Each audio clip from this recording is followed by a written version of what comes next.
Assalamualaikum warahmatullahi wabarakatuh. Halo teman-teman semuanya, kembali lagi di channel Rimatunisa bersama dengan saya Liska Rimatunisa. Oke semuanya, apa kabar kalian? Semoga kabar kalian baik-baik saja yang ada di sana dan selalu berada di dalam perlindungan Allah Subhanahu wa Ta'ala. Di dalam video kali ini, saya akan menjelaskan tentang present tense, yang mana itu merupakan salah satu pilar penting ketika kita belajar bahasa Inggris. Dan tentunya hal ini diharapkan dapat bermanfaat untuk kalian semua di dalam menambah pengetahuan kalian tentang bahasa Inggris. Oke, tidak perlu banyak basa-basi lagi ya. Mari kita mulai langsung saja penjelasannya. Kalian semua tentu tidak asing lagi ya mendengar kata tenses. Dan saya ingin bertanya, apa sih yang ada di dalam pikiran kalian ketika kalian mendengar yang namanya kata tenses? Apakah kalian akan berpikir jika tenses itu merupakan pelajaran yang sulit untuk dipahami? Atau materi yang terdengar sangat membosankan? Jika kalian masih berpikiran seperti itu, stop berpikiran buruk tentang tenses dan buang jauh-jauh segala pikiran-pikiran yang mengandung nada pesimis seperti itu. Oke guys? Jadi perlu kita ketahui bahwasanya tenses itu merupakan salah satu pilar yang sangat penting di dalam berbahasa Inggris.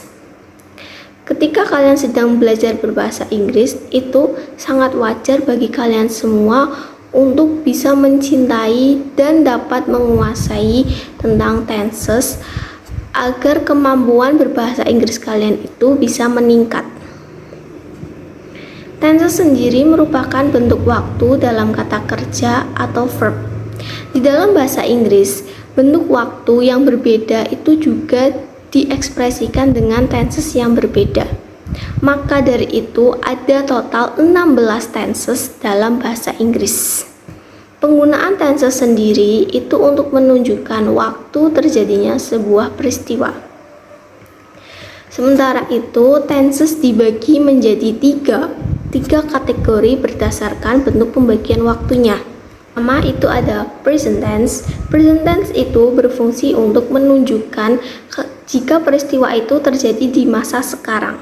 Yang kedua ada past tense. Past tense itu digunakan untuk menunjukkan kalimat bahwa peristiwa itu terjadi di masa lampau. Yang ketiga ada future tense. Itu untuk menunjukkan bentuk kalimat di mana peristiwa itu terjadi di masa yang akan datang. Lalu ketika sedang kita lakukan atau akan kita lakukan di masa mendatang itu disebut past future tense. Dan tentunya di dalam 16 tenses tersebut punya fungsi dan rumus yang berbeda. Oke guys, tadi kan saya di awal video bilang bahwa saya akan menjelaskan tentang present tense. Jadi di dalam video kali ini kita akan belajar tentang present tense saja ya guys. Untuk yang future tense ataupun past tense itu akan saya buatkan video lain ya, insya Allah. Oke, tanpa berlama-lama mari mulai saja yang pertama ya. Yang pertama kita akan membahas tentang simple present tense. Secara umum, simple present tense itu merupakan bentuk tenses untuk menjelaskan bahwa peristiwa atau kejadian di dalam kalimat itu ditunjukkan bahwa terjadinya itu di masa sekarang. Rumusnya itu ada untuk kalimat positif, rumusnya subject plus verb ditambah belakangnya s atau es plus object. Jadi guys, bentuk s atau es itu ditambahkan di akhiran verb jika subjeknya itu bentuknya adalah she, he, dan it. Untuk huruf S yang S saja itu untuk verb yang berakhiran dengan huruf konsonan seperti start, make, terus smell, small gitu ya, jadinya nanti stars. Terus makes, smells, smalls.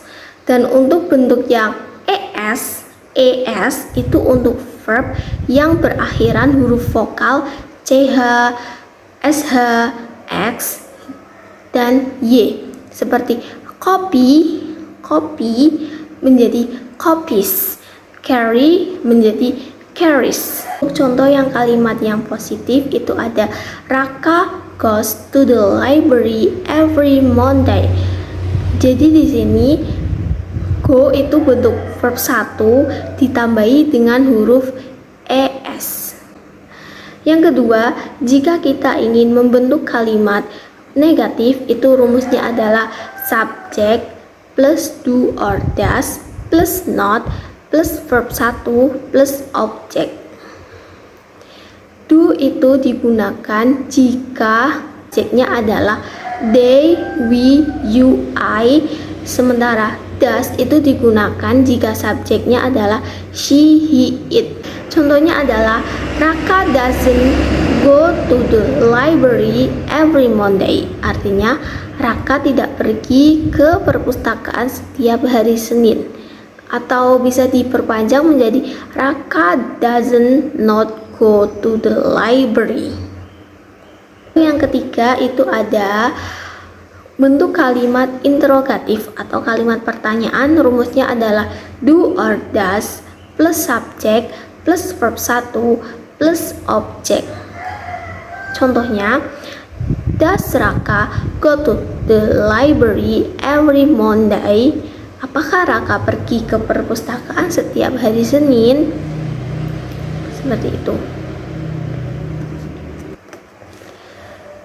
Oke teman-teman semuanya, berdasarkan penjelasan singkat dari saya tadi, saya akan memberikan satu soal dan kalian jawabannya bisa diketikkan di kolom komentar.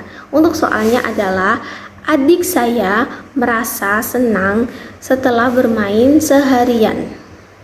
Silahkan ketik jawabannya di kolom komentar ya teman-teman semuanya. Oke teman-teman semuanya, jadi bentuk simple present tense itu selain berfungsi untuk menjelaskan bahwa peristiwa itu terjadi di masa sekarang, fungsi lainnya itu juga untuk menyatakan sebuah kebenaran umum dan fakta, yaitu kebenaran yang selalu benar serta permanen, lalu kebenaran yang kita pikir benar dan permanen. Contohnya itu 3 times makes 9. 3 kali 3 itu sama dengan 9. Lalu fungsi lainnya itu untuk menyatakan sebuah kebiasaan yang mana itu menggunakan kata always, often, usually, sometimes, never, dan lain sebagainya. Seperti contohnya, sometimes I go to visit the beach to healing. Lalu fungsi lainnya itu bisa untuk memberikan reaksi langsung, terutama menggunakan kata kerja dan persepsi. Contohnya, this bread so delicious and not too sweet. Roti ini sangat enak dan tidak terlalu manis. Seperti itu penjelasan tentang simple present tense dari saya. Untuk penjelasan lebih lengkap dan detailnya, kalian bisa baca di blog saya ya. Nanti link untuk blog saya itu akan saya taruh di kolom deskripsi ya. Kalian bisa masuk saja langsung ke blog saya dan dibaca lebih lanjut untuk penjelasan yang lainnya. Saya rasa cukup ya. Terima kasih telah menonton video dari saya hingga akhir. Wassalamualaikum warahmatullahi wabarakatuh.